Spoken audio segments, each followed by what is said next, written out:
first of all, thanks the organizer for giving me the opportunity to talk about my work.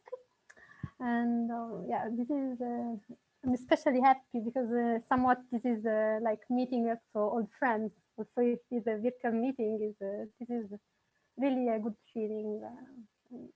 So thank you very much. So once I was reading the advertisement of my talk, I realized that, oh my God, I chose such a long title. How could I do it? So I really hope you allow me to erase this title and just take another title, which is better synthesizing my work, which has been devoted to the description of plasmonic optical dynamics for photocatalysis. So I hope this is a little bit more easy to take. So what are we talking about? We're talking about plasmons, and more specifically, we're talking about localized surface plasmon resonances, which are coherent charge oscillation modes that happen within a metallic nanoparticle once light is shined on this nanoparticle. These plasmonic nanoparticles have beautiful properties. They are extremely efficient in harvesting light, and their optical properties can be tuned within all the spectral range, the spectral range, just by changing their size and their shape. One of the most famous properties of this particle, and especially of effect of localized surface plasmon, is the fact that once they're excited, there is a huge field enhancement and concentration at the surface of the nanoparticle, and this has led to the development of fields such as tip-enhanced Raman spectroscopies or tip-enhanced fluorescence spectroscopy, that are spectroscopic that nowadays are sensitive up to intramolecular level. But other interesting features concern the fact that once they decay, these excitation are generating energetic carriers and lead to an enhancement of chemical reaction rates and selectivity. So, of course, trying to model these phenomena is posing great theoretical challenges, which concern not only the kind of processes which are involved, but also the landscapes that are involved, because we want to go from the angstrom landscapes, thinking of the molecule where the chemical reaction is taking place, to landscapes such as tens or even hundreds of nanometers, which are the dimensions, typical dimension of these nanoparticles. Therefore, what we do is to use a multiscale approach. In this multiscale approach, the nanoparticle is treated as a continuous body, characterized by its shape and geometry, which can be arbitrary, and a frequency-dependent dielectric function. And the molecule, the quantum part, instead is treated up to now at the time-dependent configuration interaction single level or real-time TDDFT level. I've been working on the development concerning the description of the molecule, and I don't spoil it now, but we'll see later what it is concerned. So what are we aiming at? We have beautiful chemical reactions, such as this solar to fuel conversion reaction, in which carbon dioxide plus hydrogen is turned into methane and water. What is found experimentally is that upon the standard thermocatalytic route, we have that this reaction takes place only with 60% chance. Whereas if instead this reaction takes place at the surface of a rhodium nanocube, and if light is shined on the system, we have that the selectivity increases to more than 90%, reaching even 98% in some cases. The interesting point is that if we change the metal and we use instead gold nanocubes, the selectivity of this reaction returns to the values of the thermocatalytic case. So one would really like to have some microscopic insight on the what is at the origin of this selectivity enhancement.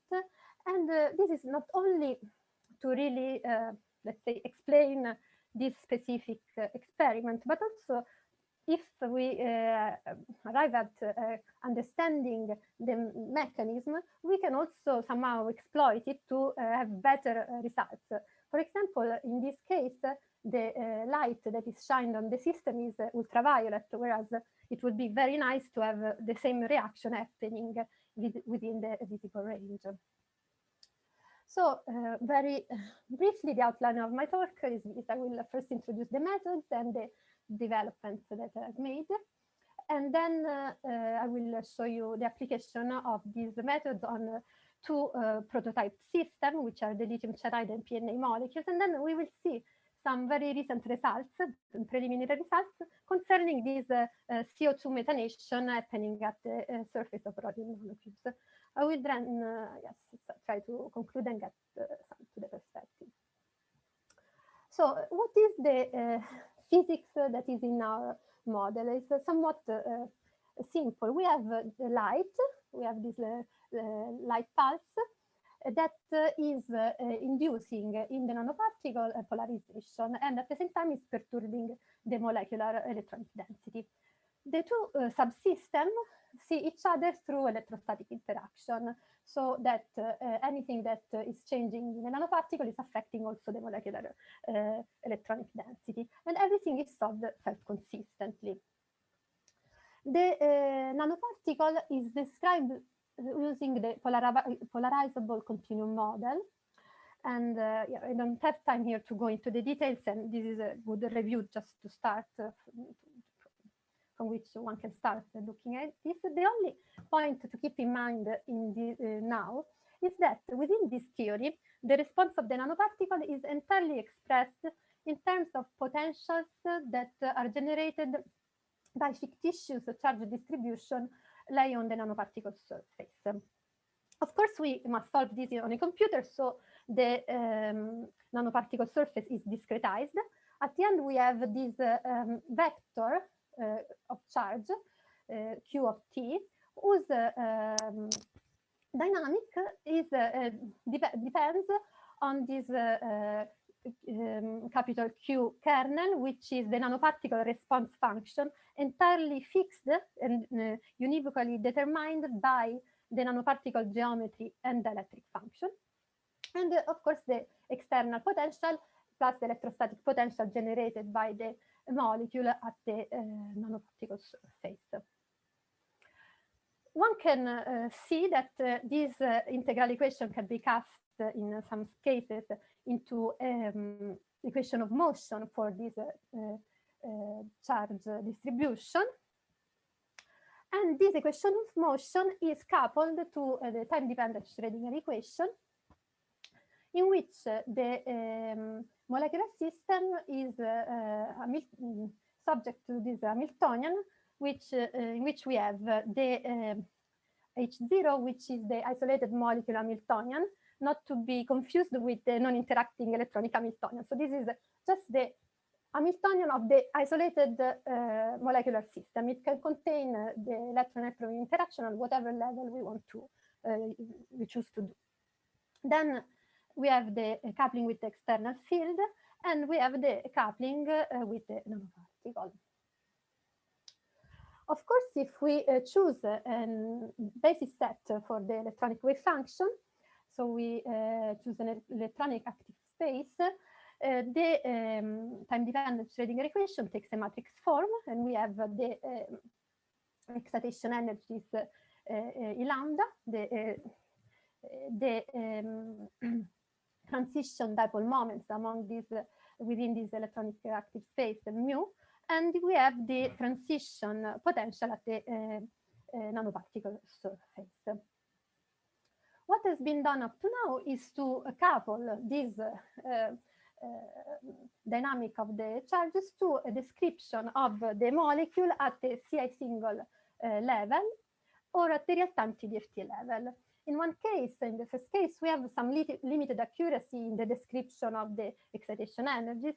In the second case, we have problems concerning charge transfer, which of course is important if we want to look at something that may involve this charge injection toward the molecule where we want to describe the chemical reaction. What we did to go beyond this was to derive an active space within the GW-BSE method. Of course, in this audience, I don't really have to introduce the GW-BSE method. I just recall here the main points we need to really go through this talk. So within GW-BSE, we have this effective two-particle Hamiltonian in the single particle transition space. We have that the optical spectrum is given in terms of the eigenvalues and eigenfunction of these effective two-particle Hamiltonians. And we know that this leads to a very good description of both excitation energies and also the spectra. And this method is good also for charge transfer excitations. So what we can do is to define as our active space within which we develop the electronic dynamics. Yes, we define this active space as a set of linear combination of singly excited slated determinants whose coefficients are the eigenvectors of the BSE Hamiltonian. And we see that now in the Hamiltonian in this within this active space is given in terms of the also of the BSE excitation energies, and we from this ansatz of like defining these approximate excited states, we can obtain the transition dipole moments and the transition potentials on the nanoparticle tesserae. In practice, what we did was to take the MolGW code, which is a freely available GW-BSE code, and it works on a localized basis set, and to extract from this code all the quantities that we needed for the coupled nanoparticle molecule dynamics. So what we'll see today is the application of this system on the case of the dynamics of lithium cyanide molecule in proximity of a spherical nanoparticle, a PNA molecule in proximity of a silver nanotip, and then we will see some preliminary results concerning the methanation of CO2 happening at the rhodium nanocube. Okay, so let's start from the lithium cyanide results.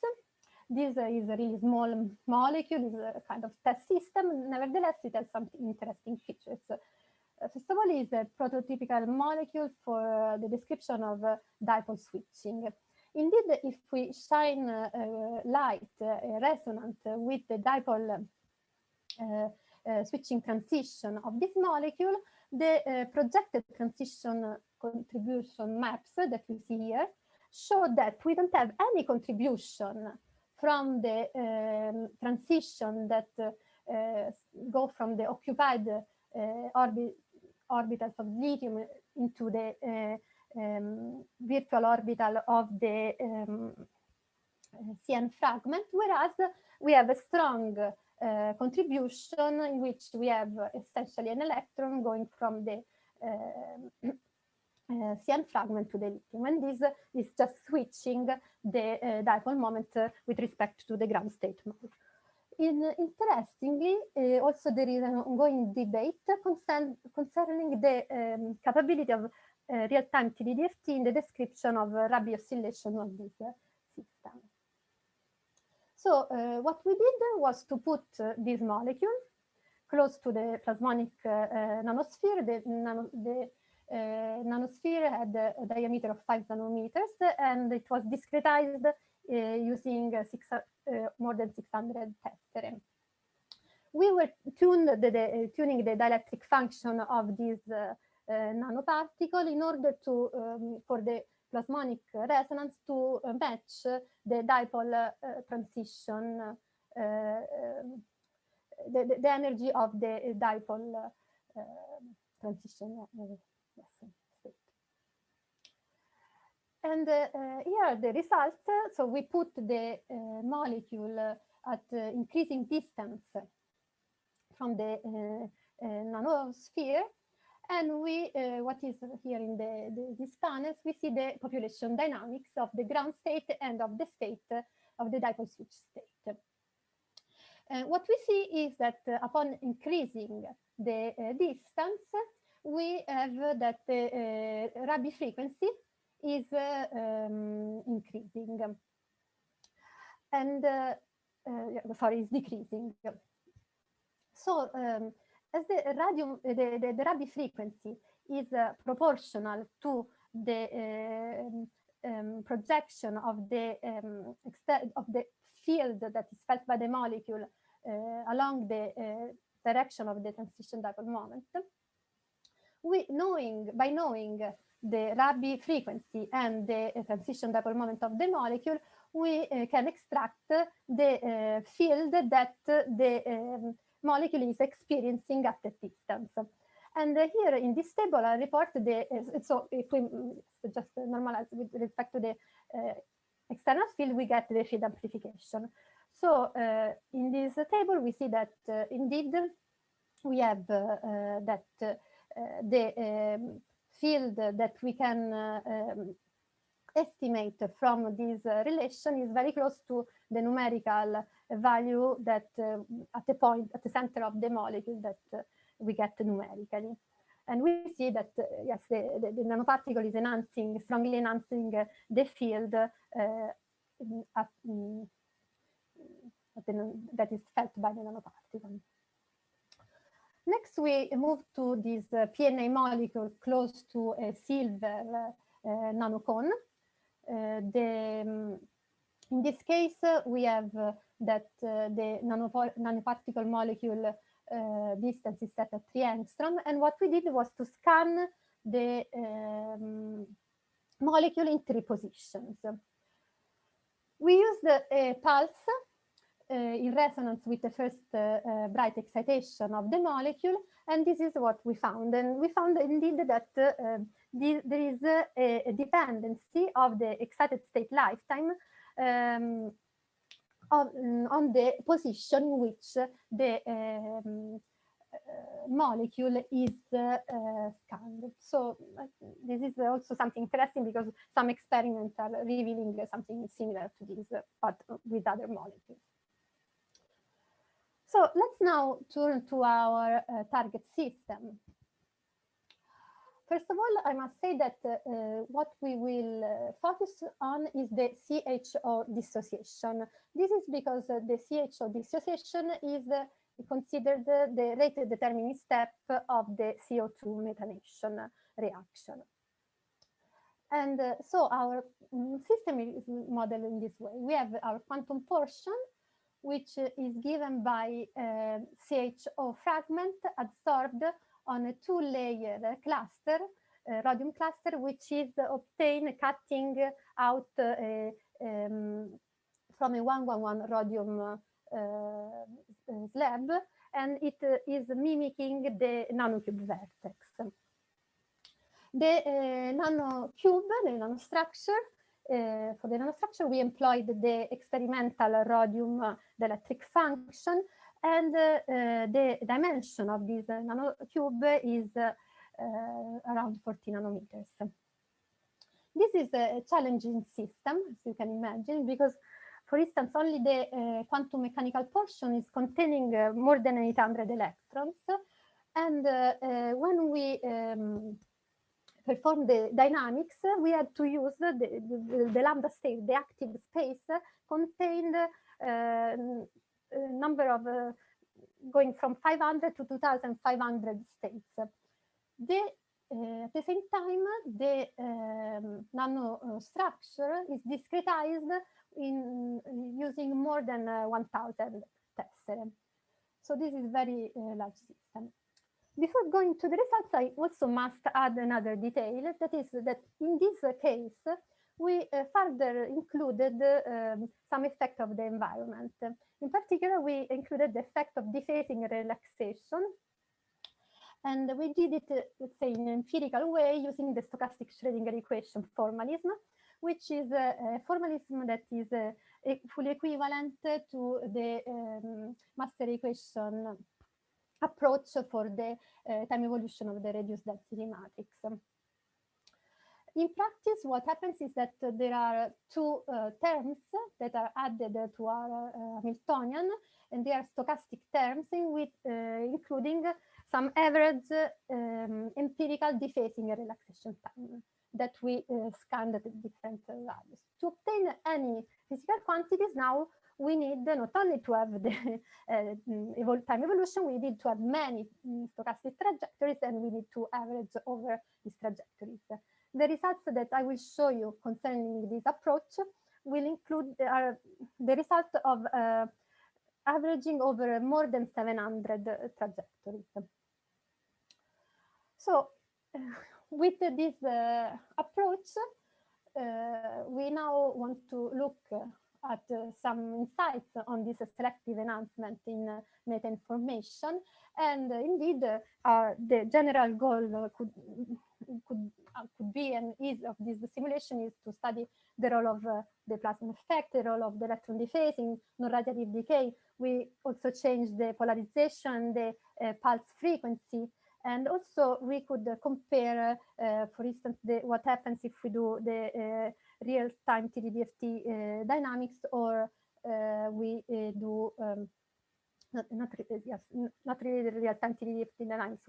We do dynamics using TDDFT Casida instead of GW-BSE derived active space. But really, these are just very first results that we have, and in this moment, I can only show you some results concerning the role of plasmon effects and the role of dephasing. So to know to understand the role of what happens if we have the plasmonic nanoparticle close to our system, first we must simulate the dynamics in vacuum. So we just took our cluster with the CHO fragment adsorbed on it, and we shined a laser pulse whose parameters are taken from the experiment, and the polarization is perpendicular to the vertex. In this case, these results I'm showing you are concern fully coherent dynamics, so there is no stochastic Schrödinger equation in this case. So here are the first results. Here, what I show you is the time-dependent delta P DOS.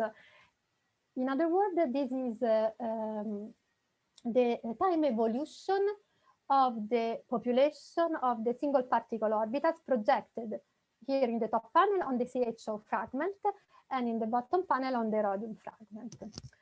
What we see is that we have a coherent dynamics that is actually developing well beyond the pulse duration. We also see that the order of magnitude of the variation of the population of this orbital in the case of rhodium is much larger, but this is really something that we expect, as the major part of the electron belong to the rhodium part of our system. And I would really love you to be able to tell you that this orbital that we see here that is empty is the bonding orbital of the oxygen to the CH fragment, but I still cannot tell you because we are still analyzing the chemical nature of this orbital, but this is something that we will do for sure. If now for each time we integrate over the energy, we get the overall charge transfer from one part of the system to the other one. And what we see here is that we have a net Hall injection into the CHO fragment. So what happens now? What happens if we put this system close to the remaining part of the nanoparticle? Here I show you only the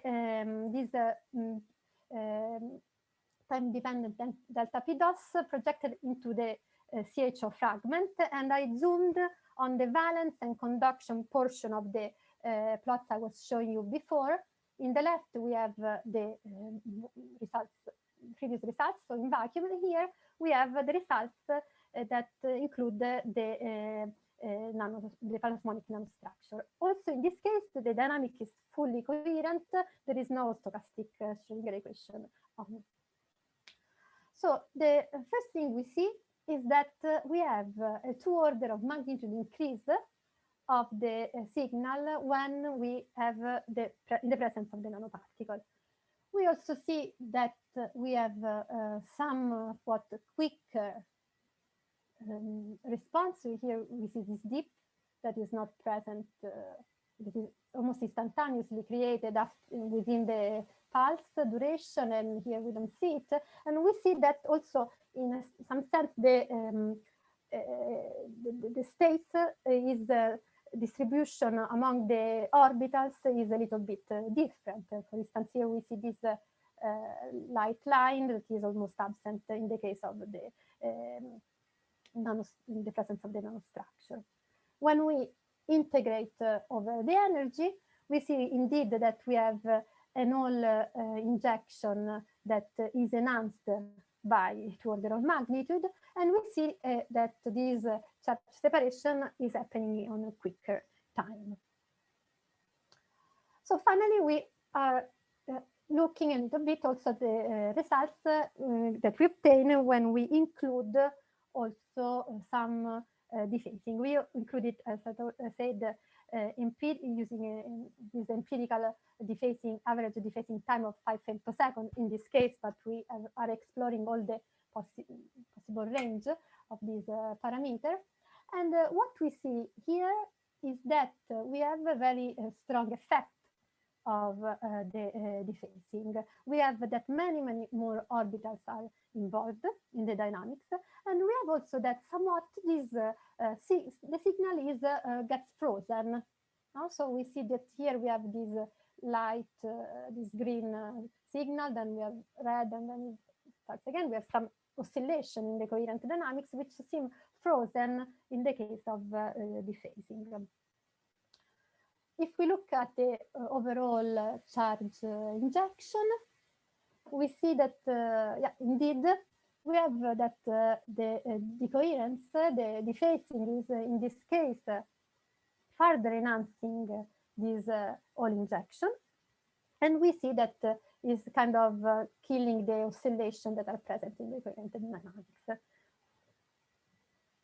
So I arrive at the conclusion. I hope I've shown you a little bit of this model that is able to look at electronic dynamics in complex systems. How we did this development and used a GW-BSE derived active space for this electronic dynamics. This method was applied to prototypical system, but also now to this system of interest, which is involved in this the photocatalysis of this important reaction that is CO2 methanation. And the system is very challenging. And we've seen how the presence of the nanoparticle is enhancing the charge injection toward the CHO, and that also the decoherence may play an important role in this charge separation. There is a lot of work ongoing because we have more, I think, almost 100 different calculations that we are analyzing. Each of these is the average over 700 trajectories, and this so we really are looking at the different dephasing times, what happens if we include also the relaxation, and of course we must analyze these trajectories also in terms of the chemical nature of the orbitals that are involved, and also be able to provide some error bar on these plots that are obtained from the stochastic Schrödinger equation simulation.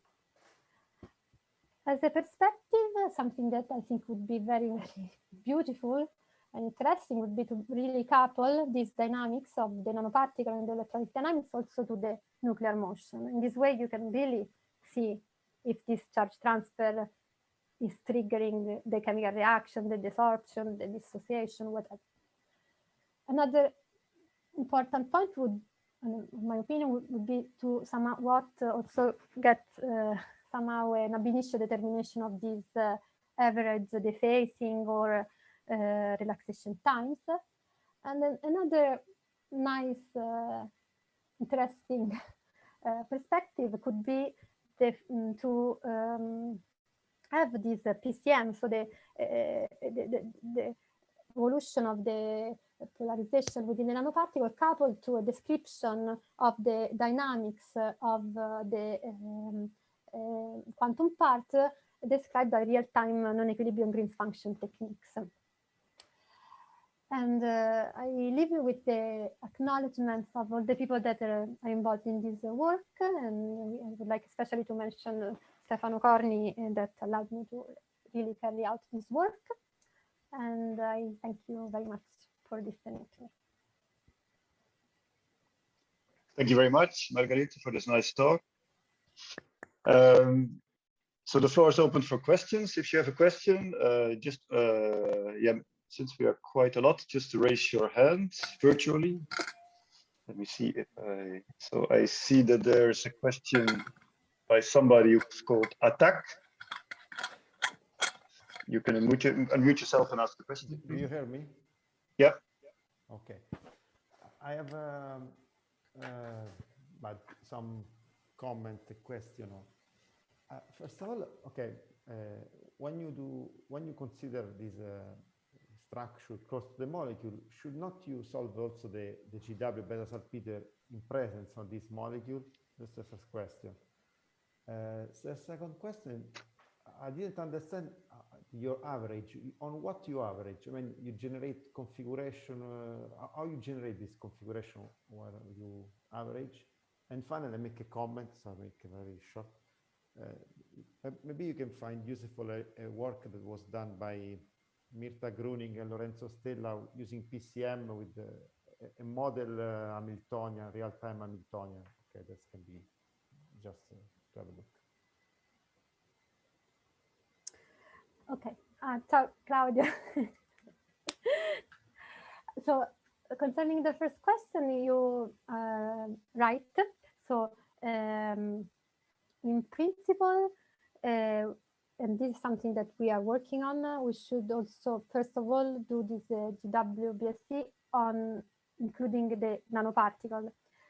However, this the effect of the nanoparticle is taken into account because as a preliminary step before the dynamics, what is done is that within this active space, there is, let's say, a rediagonalization of the system that is also experiencing this is consistently the nanoparticle polarization and the molecule. So we couple the system, we do this self-consistent within this active space.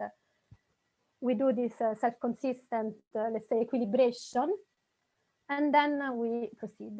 So in reality, we find, and I don't know if I have here, we find that, for instance, there are a lot of changes in the excitation energies of the molecule, and also in the dipole moments. That this means also in that the states are mixing, and this is very dependent on the distance. So you could really see that when you put the molecule 100 angstrom from the nanoparticle, okay, the basis is already good. Let's say.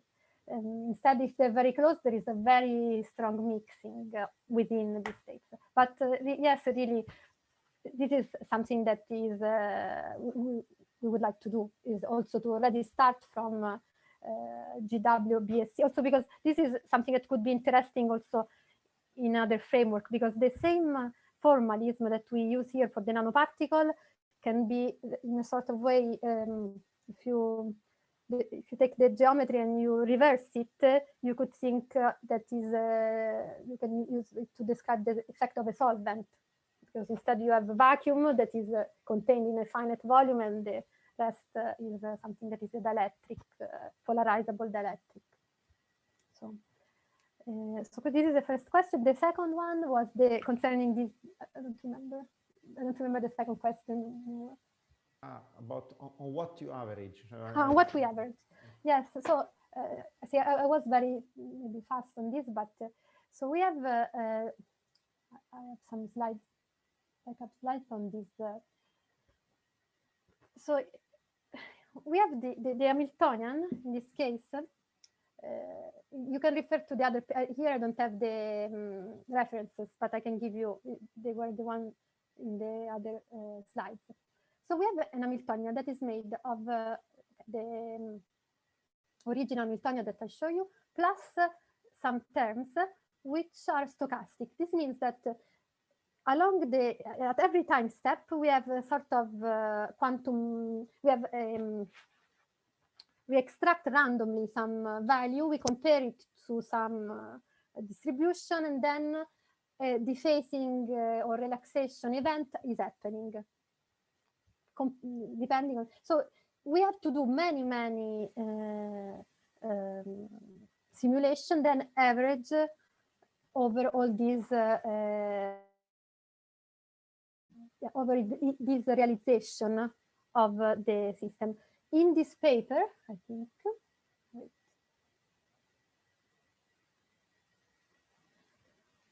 In this paper, and also here, I think it's shown that doing this, if in the limit of infinite stochastic trajectories, you recover you're exactly equivalent to the master equation formalism for the evolution of the reduced density matrix. So, of course, yes, we have to also look at how we are converging with respect to this averaging procedure, in a sense, no? Because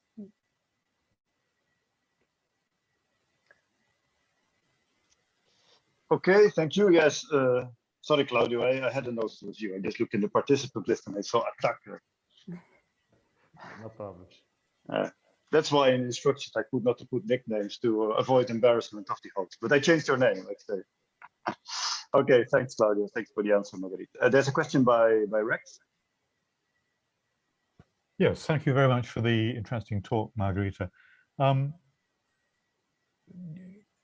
Is it possible to benchmark any of these results using CI, for example? You mentioned a limited form of CI, but I was wondering about more expensive forms of CI, or indeed against experiment. yeah, I think it is possible. We could choose, and it is a very good suggestion. We could choose simple systems such as the one I was showing you, and we can solve it with some code to use some more advanced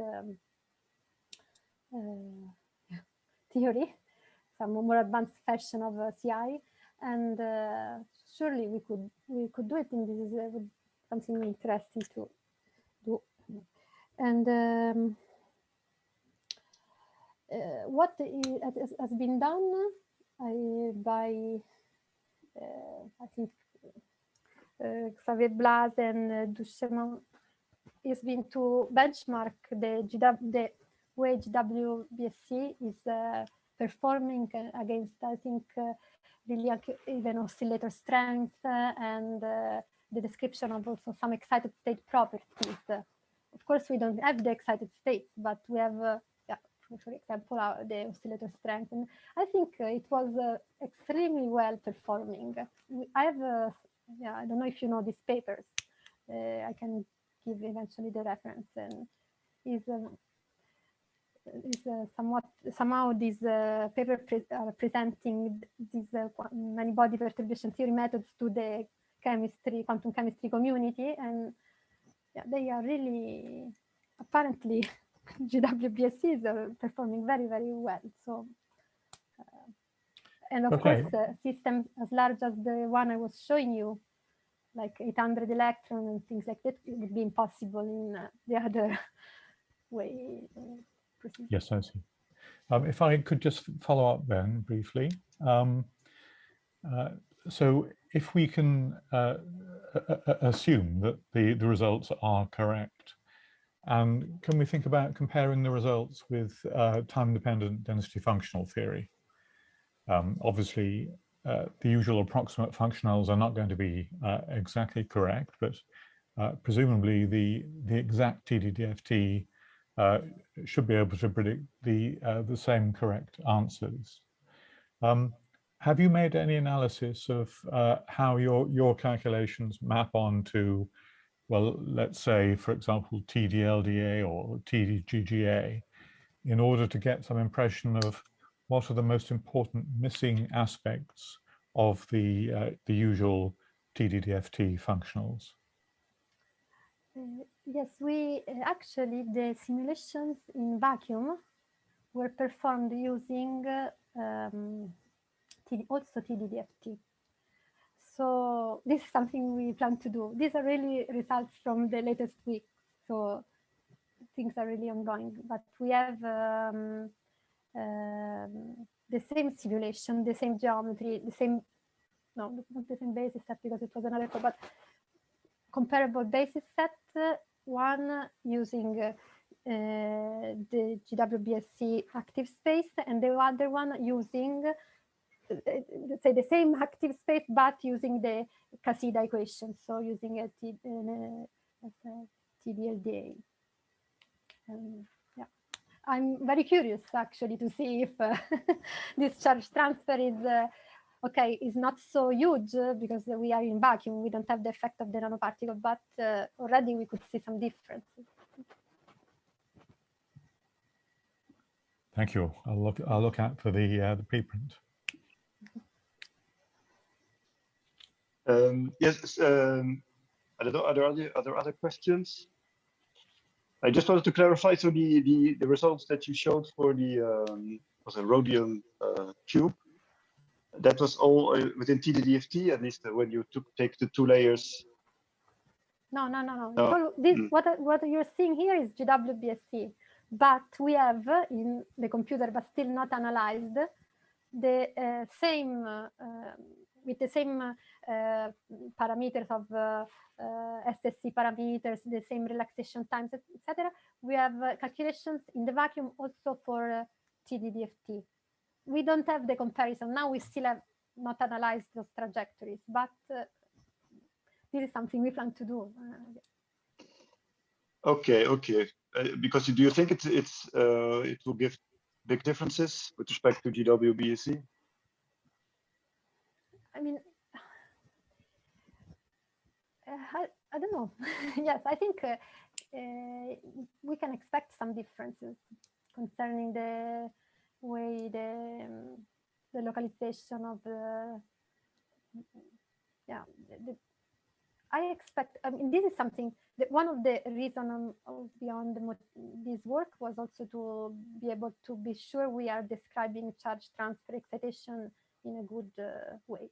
And also an important aspect which is somewhat hidden here is also concerns the description of the alignment between the energy levels of the molecule and those of the metal.